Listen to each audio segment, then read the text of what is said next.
Muchas gracias. Vamos a hablar de economía porque hoy se conoce el dato de inflación de diciembre. Federico González Rouco está en línea. ¿Qué tal? Buen día. ¿Cómo andan? Muchas gracias por la invitación. Al contrario. ¿Cómo puede terminar la inflación de diciembre y qué vemos ya entrado este 25? Ahora, lo que sabemos es que la Ciudad de Buenos Aires, que es un indicador que generalmente anticipa el nacional o por lo menos da un rango, estuvo por encima del 3%. De cualquier manera, la mayoría de las consultoras lo que esperamos es que esté entre 2,5 y 3.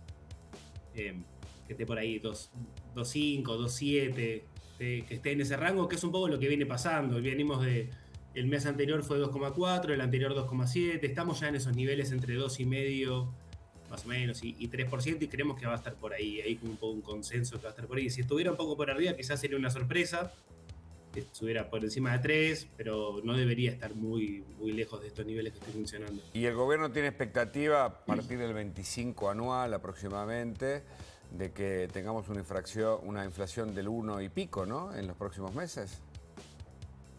Sí, de hecho, por eso también se habló, creo que para el 1% mensual o el 1 y algo por ciento mensual falta todavía. ¿Correcto? Una de las cosas de que se habló en ese sentido es esto de bajar la tasa de devaluación del dólar, del 2% al 1%. Ahí lo dijo el presidente estas últimas semanas, tampoco quedó claro qué pasa si hoy da, no sé, 2,8 o Federico, 2,6. Sí. a ver si nos puedes explicar esto. Esta cuestión que dice Javier Milei de bajar el crawling peg, ¿no? Esta microdevaluación del 2% al 1%. ¿Cómo impacta esto Sí. en la economía? Digo, ¿qué cambios puede llegar a traer? Y como vos bien decís, te da un 2,8, 2,7 si se realiza ese cambio. ¿Qué es lo que pasa? El primer cambio es que, y es algo medio obvio, ¿no? Pero es que el dólar empieza a subir menos, el dólar oficial empieza a subir menos que antes. El cambio más directo es que todo lo que sea importado, o sea, se sigue acumulando como la apreciación del tipo de cambio. O sea, las cosas en dólares van a pasar a ser más baratas todavía, al menos hasta que la inflación nuestra se acerque al 1%. Y eso tiene un montón de consecuencias, algunas positivas, otras negativas. Pero sí, digo, es seguir como profundizando algunas cosas que vienen pasando en este último tiempo, que es salarios en dólares que subieron mucho, pero para algunos sectores la competitividad pasa a ser un problema, hasta tanto no se hagan todas estas reformas estructurales que pueden compensar el tipo de cambio. Pero creo que lo más importante en esta discusión sobre si baja o no, o qué pasa, es la idea que tiene el gobierno de que hoy el dólar, que siempre se habla del ancla, del dólar como ancla, que es lo que permite sostener la inflación y que no suba, según el gobierno, hoy eso hace que la inflación sea alta, porque es 2%. De hecho, si el gobierno lo que está diciendo es, tengo que bajar la tasa de evaluación del dólar para bajar la inflación. Claro. En ese punto, Federico, sí, se suma también la discusión que empezó a tener ahora el gobierno, que no está validando paritarias que tengan una variación mayor al 1%, al 2% mensual. Sí, eso ya viene pasando. De cualquier manera, igual los salarios alcanzados por paritarias vienen subiendo por encima de la inflación en los últimos meses. Ya hace 6, 7 meses que esto viene siendo así. Obviamente siempre es más difícil ganarle a la inflación cuando la inflación es 2 y pico por ciento que cuando es 12. ¿Y por qué digo esto? Que parece contraintuitivo, pero lo que digo es, cuando la inflación es 12, podés ganarle 3, 4 puntos o perder 3, 4 puntos contra la inflación de manera más rápida. Cuando es 2,5 no vas a ganar ni perder 3, 4 puntos porque estás muy sobre el filo. Entonces lo que sí está pasando ahora es que todos los aumentos son mucho más precisos. Es mucho más difícil tener variaciones muy grandes. Pues estamos hablando de nominalidades o de variaciones más chiquitas. Que una de las cosas de tener inflación baja es que los procesos de ajuste también son más lentos. Entonces el salario real posiblemente Federico, acá en adelante también va a ir más lento. tema importante sobre las estimaciones privadas. ¿Dónde ven el aumento significativo? Porque nosotros estamos mirando, por lo menos la gente mira lo que es la inflación en alimentos. ¿Cómo pueden ver el desagregado y qué es lo que esperan hoy para el dato del INDEC? ¿Para el dato INDEC de este mes o para lo que viene? Perdón. Para el dato que van a mostrar ahora. Hoy a la tarde se va a publicar y ahí se va a ver todo el detalle. Se publica el INDEC a las 4 de la tarde. posiblemente tengamos alimentos, es más o menos un cuarto de toda la canasta. El 25% de todo lo que es la inflación son los alimentos. Alimentos. El tema es que dentro de los alimentos hay un montón, hay cosas que son más estacionales, otras que tienen... Cuanto más industrializado está el alimento, menos estacional es, porque ya tiene un montón de procesos en el medio. Después hay otra parte que es los regulados, los servicios básicos, servicios públicos, que eso nosotros estimamos que va a estar en línea con la inflación.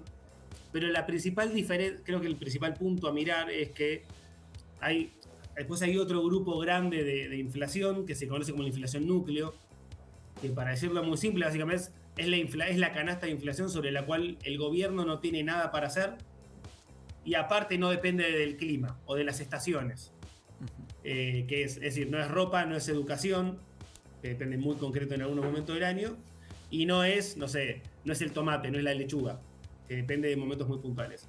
Esa canasta, que es más o menos el 70%, viene bajando, pero viene subiendo por encima, viene estando en 2,7, 2,8. Y lo último sobre esto, para no irme tanto a los números, es en noviembre pasó que los estacionales cayeron.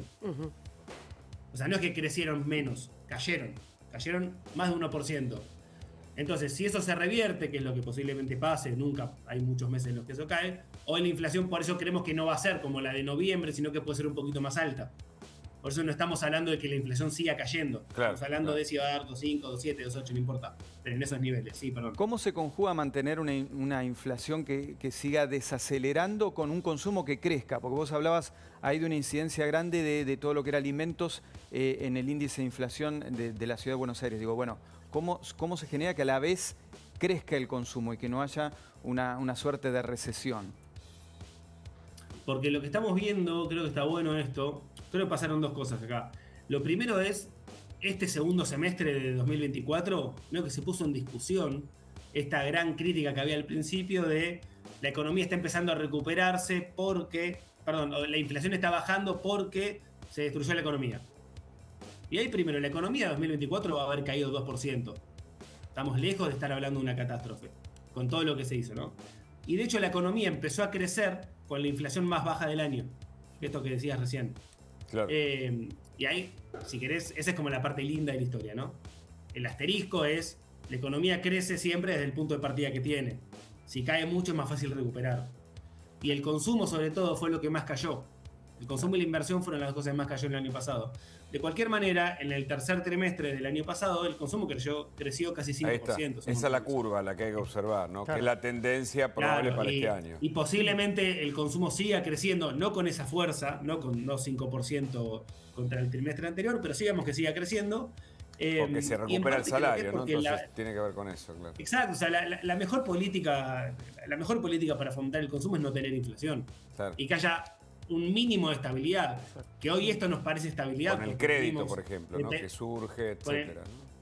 Bueno, claro, que empiezan a aparecer esas cosas, esas palabras que antes no existían. Claro. Ahora hablamos de crédito y hasta a principio de año no existía. Y estamos hablando del crédito, creo que Argentina tiene un mercado de crédito casi nulo, no existe. Entonces, el margen que hay para crecer a través del crédito y de financiar y demás, y eso es enorme y eso es muy bueno para un montón de sectores que tienen volúmenes, o sea, montos grandes y que obviamente uno no va a pagar, no sé, electrodomésticos, que sea lo más fácil, ¿no? Pero hay un montón de cosas que se pueden pensar y que se pueden apalancar en el crédito y eso es una muy buena noticia. Eso viene de la mano de baja inflación y algo de estabilidad en el mediano plazo. ¿Cuándo se puede levantar el cepo? ¿Qué ves? Algunos economistas o colegas tuyos dicen en marzo, otros dicen no, antes de las elecciones. ¿Qué ves? Yo creo que el cepo ya se puede levantar y ya se puede levantar hace un par de meses, están las condiciones dadas para hacerlo. Creo que, de hecho creo que hasta que sería deseable que eso pase y que eso pase lo antes posible. Creo que el gobierno, y en realidad no importa tanto lo que uno piensa, sino lo que el gobierno piensa y lo que el gobierno quiere hacer, que es en definitiva el que toma las decisiones. Creo que el gobierno está planteando, y de hecho el otro día el presidente también lo dijo, en la inflación del 2,5%, bajar la tasa de evaluación, lo que hablamos al principio, y conseguir un monto para poder salir del cepo por los stocks.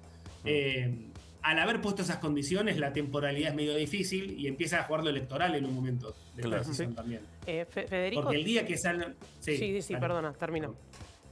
No, digo, el día que salgan del cepo, o el día que se eliminen las restricciones, como para ir un poquito más en profundo, ahí vamos a conocer en realidad cuál es el valor del dólar. Es justo eso iba a apuntar, porque ahora estamos viendo un repunte, pero en realidad muy leve del precio del dólar en 1.200, 1.250. Digo, ¿cómo ven desde sus estimaciones la estabilidad de ese dólar? Porque entiendo lo que busca el gobierno es que el dólar esté estable, más allá de que si el precio sube o no. Claro. ¿Cómo lo ven? Sí, no, y posiblemente el valor del dólar sea algo más cercano a eso que acabas de decir, a 1.250, 1.300, 1.200, por ahí, es difícil saberlo, pero en ese rango y no en el oficial. Pero de vuelta, estamos hablando de una corrección o de una devaluación o de un movimiento del, no sé, 15, 20%. Claro. No estamos hablando de, no es nada que implicaría salir del cepo, ¿no? No estamos hablando de nada catastrófico, ni mucho menos, pero sí es un movimiento. Y eso, en términos de impacto en precios, de vuelta, nada catastrófico, pero va a significar que el primer mes posiblemente no sea 2, que sea, no sé, 4, 5. Sí. Y ya a esta estabilidad de la que estamos hablando y que estamos dando por sentada, bueno, implica un cambio.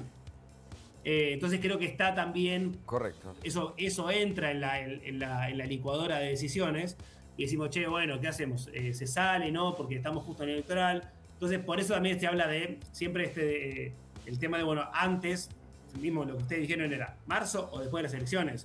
En el medio hay 6 o 8 meses que no aparecen en la ecuación. Está claro. Bueno, que no aparezcan no es trivial. Federico, muchas gracias por la entrevista. Gracias a ustedes. Un abrazo.